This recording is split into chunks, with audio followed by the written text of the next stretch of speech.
אז מי אמר שאי אפשר להישאר סטרייט ולאהוב סרט שיש בו גברים שרירים בתחתונים רוב הזמן?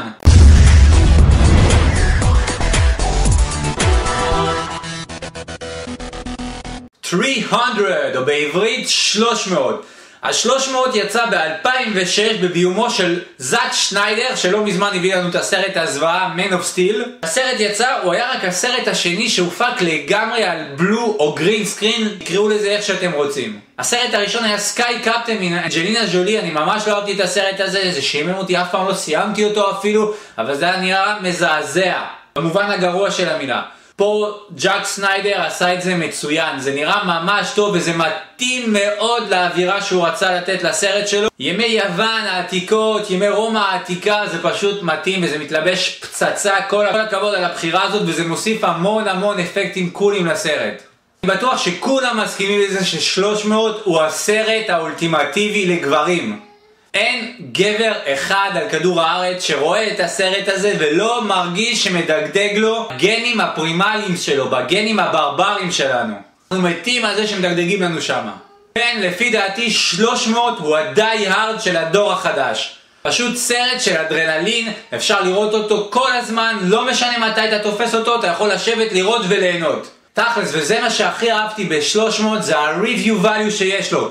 כמה פעמים ראיתי את הסרט הזה, אין לי מושג, אבל כל פעם שאני תופס אותו ב-yes, אין מצב שאני לא מבלה לפחות 10 דקות מול המסך. יש כל כך הרבה סצנות קלאסיות בסרט הזה, שאם אני ארצה לדבר על כולם זה ייקח לי לפחות איזה שעה. אז השתיים הכי טובים שלי, כמובן ספרטן, What is your profession, סצנה ענקית, ו-This is, סצנות מטורפות, וככה אני יודע ש300 הפך להיות ממש קלאסיקה מודרנית. עשו על הסרט הזה כל כך הרבה פרודיות, וככה אתה יודע אם הצלחת. אם עושים עליך פרודיה אתה יודע שאתה קלאסיקה. הרבה פעמים שאני רואה סרטים שכבר ראיתי כמה פעמים, אני מעביר פשוט לסצנות האהובות עליי. פה אני לא מעביר הרבה, רק טיפה בהתחלה או כשאשתו מדברת שם בפרלמנט, זה טיפה משעמם אותי, אבל חוץ מהסצנות האלה רוב הסרט שווה צפייה רצופה. כל הכבוד זאק שניידר. אני אוהב את הדיאלוגים, אני אוהב את האפקטים, אני אוהב את הסיפור. כולם אוהבים סיפור טוב של אנדרדוג. אפילו אם במקרה הזה האנדרדוג עם הספרטנים, שבוא נודה באמת, תכלס הם היו חבורה של ברברים מטורפים שהיו רוצחים כל מי שלא היה מסכים איתם. הדבר היחיד שלא אהבתי בסרט הזה זה שאני לא הלכתי לראות אותו בקולנוע. כשהוא יצא הייתי בטוח זה הולך להיות סרט מפגר.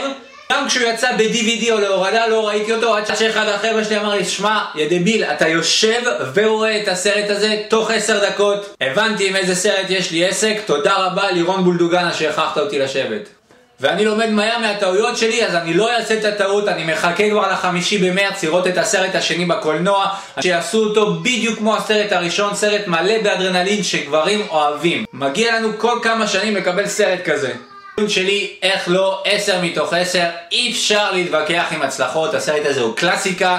ציון פחות מ10 היה מבייש את המקצוע.